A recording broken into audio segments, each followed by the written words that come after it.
Bismillah. Assalamualaikum warahmatullahi wabarakatuh.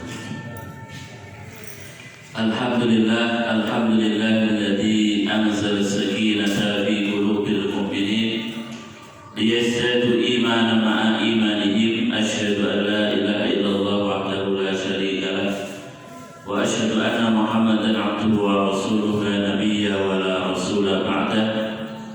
Allahumma sholli wa sallim wa barik ala nabiyyina wa rasulina Muhammad wa ala alihi wa ashabihi wa man tabi'ahum bi ihsanin ila yaumil qiyamah. Faqala ta'ala fi kitabihil karim, ya ayyuhalladzina amanu taqullaha haqqa tuqatih wa la tamutunna illa wa antum muslimun.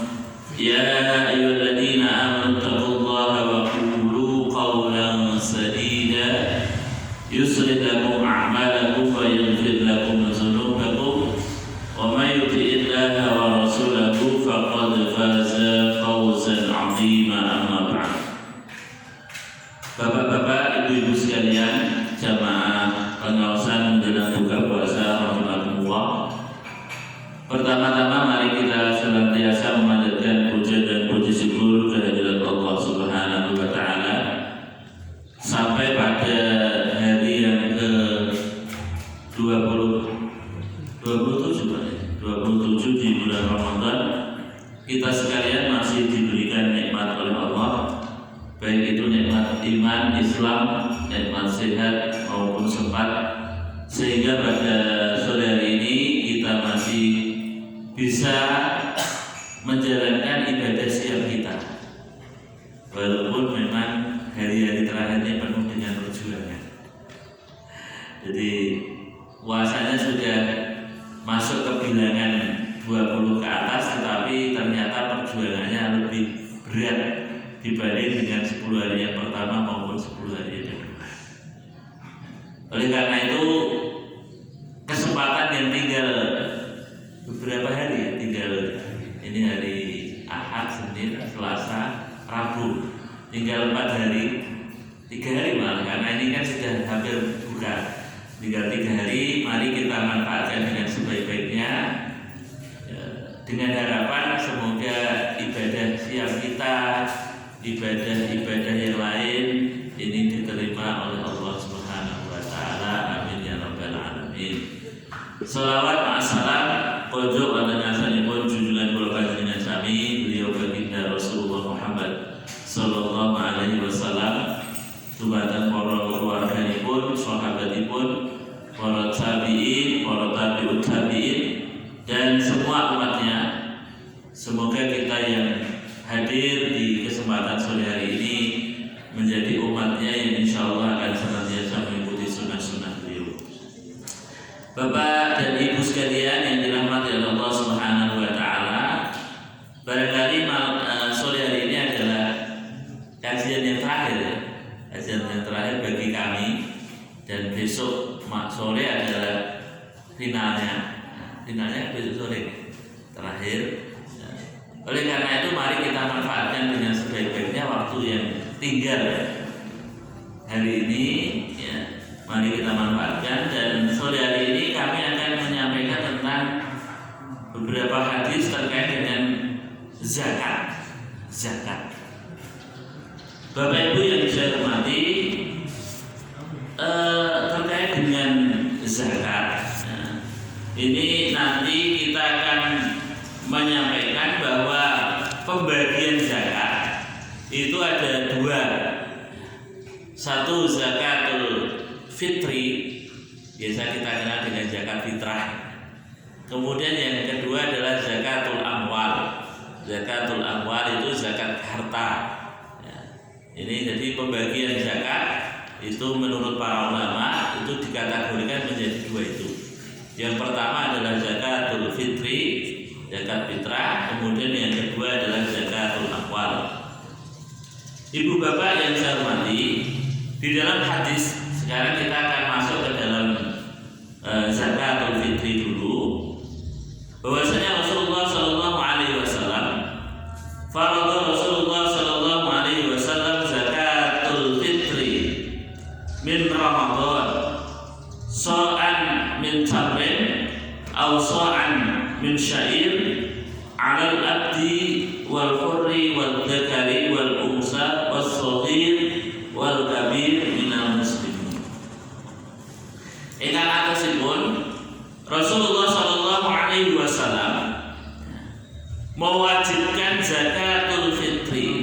atau zakat fitrah di bulan Ramadan dengan memberikan satu sok kurma, so'an min tamrin, jadi satu sok kurma, atau so'an min syair, atau satu sok gandum min syair.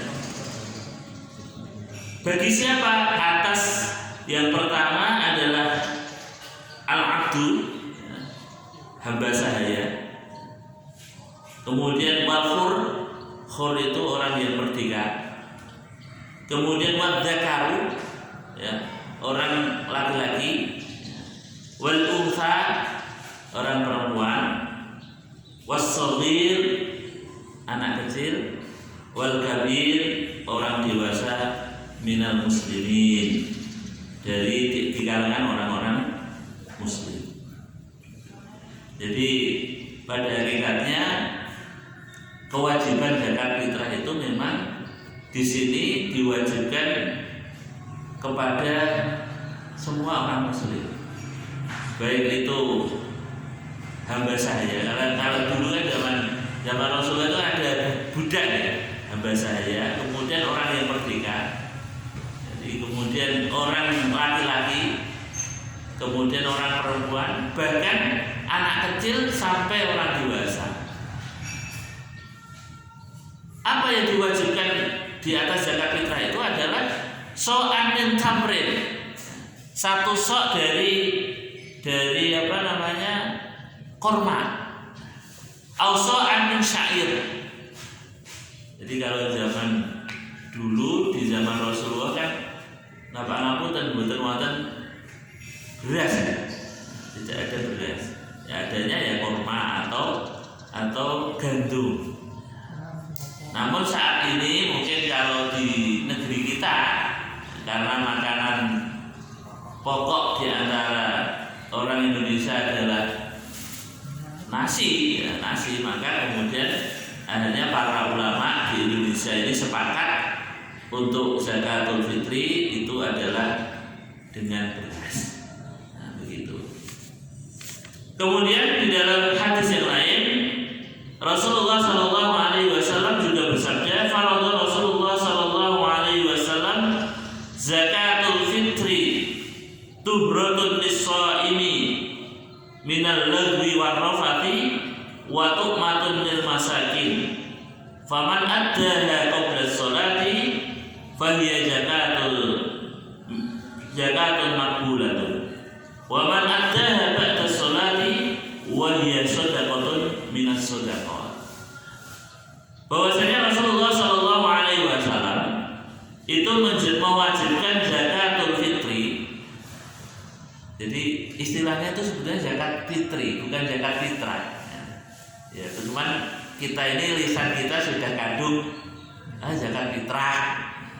Tapi yang istilah yang benar sebetulnya bukan zakat fitrah tapi zakatul fitri. Tapi kan awake dhewe wis kadung fitrah gitu. Yang sebetulnya istilahnya itu adalah zakatul fitri. Bahwasanya Rasulullah Shallallahu Alaihi Wasallam mewajibkan zakatul fitri tuhratun lis-shaim. Apa? Tuhratun itu sebagai pembersih, membersih bagi orang-orang yang berpuasa.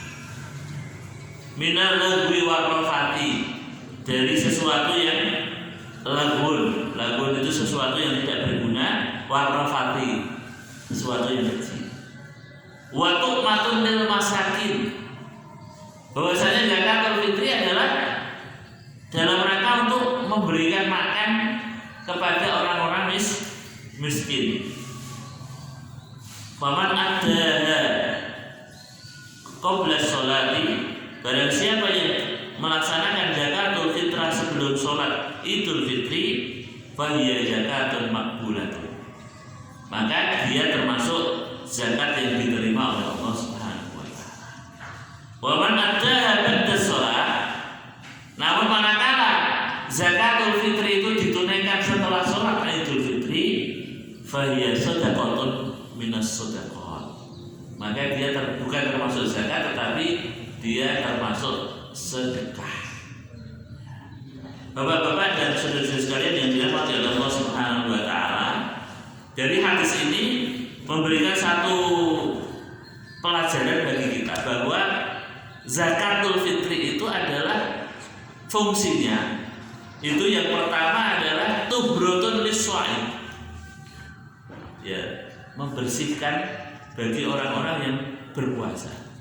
Jadi kita yang berpuasa selama 29 atau tahun ini 30 hari ini harus dibersihkan di akhir Ramadan dengan zakat yang disebut zakatul fitri.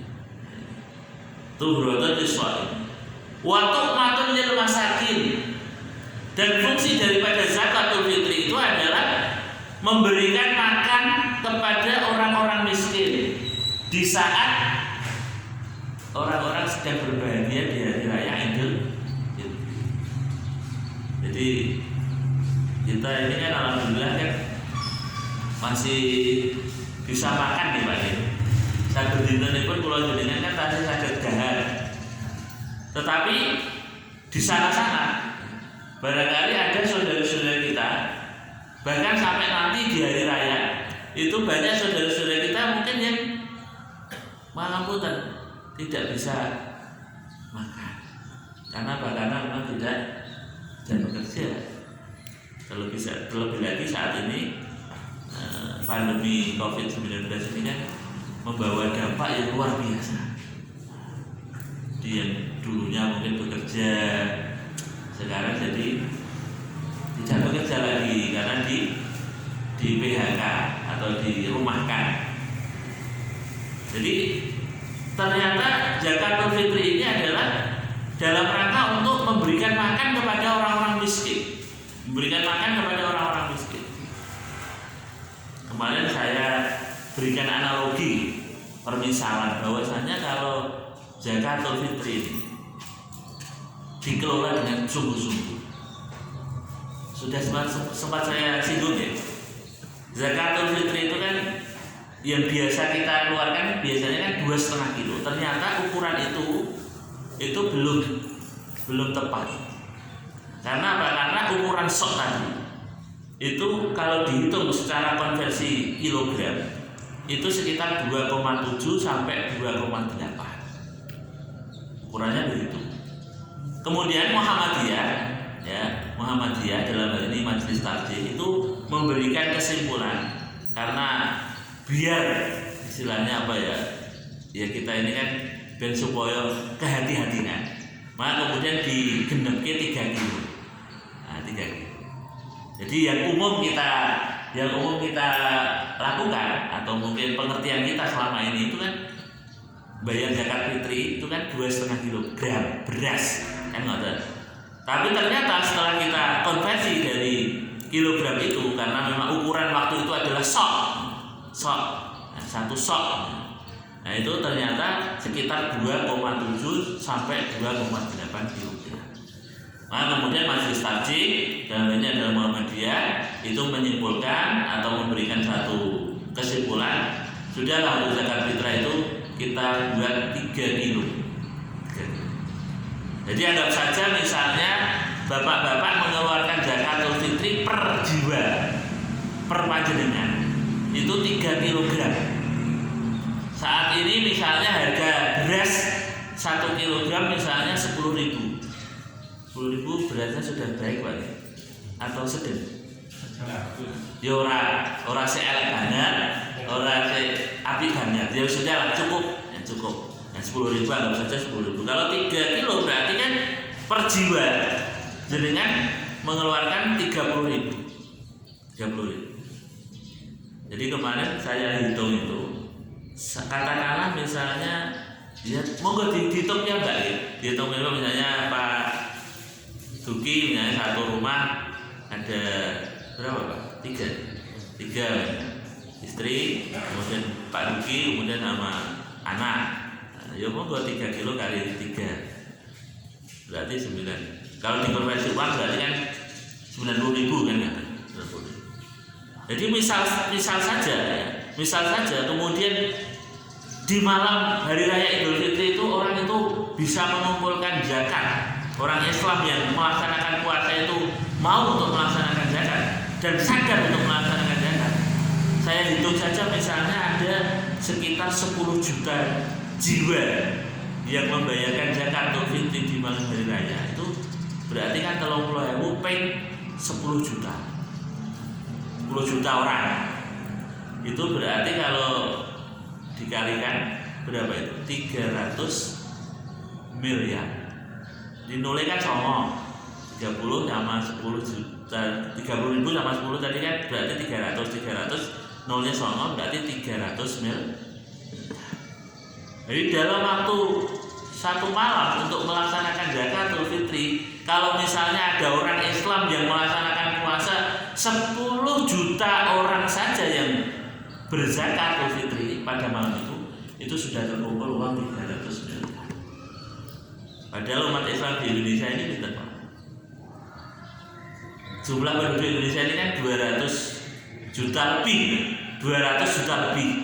Dan umat Islam ini kan anggap saja 70 sampai 80%. 70 sampai 80%. Wes ora usah 80%, kalau 200 jutanya separuhnya mawon.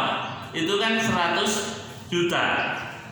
Jadi kalau misalnya 50% dari umat Islam Indonesia ini mengeluarkan zakat fitrah 100 juta jiwa tadi, 100 juta orang tadi, berarti ada kurang lebih uang 3 triliun, 100 juta jiwa, 100 juta orang yang mengeluarkan zakat. Kemudian uangnya tadi 30.000, berarti kan ada 3 triliun. Jadi luar biasa deh. Ternyata apa ini zakat, jadi syariah Islam itu ternyata luar biasa. Dan ini kalau dikelola dengan baik, saya kira tidak ada orang yang tidak bisa makan pada malam hari raya Idul Fitri, bahkan sampai hari raya Idul Fitri. Tapi ternyata dalam kenyataannya itu kan kita masih melihat banyak orang-orang yang di bawah garis kemiskinan. Dalam arti mungkin banyak orang-orang yang tidak bisa makan di saat hari raya Idul.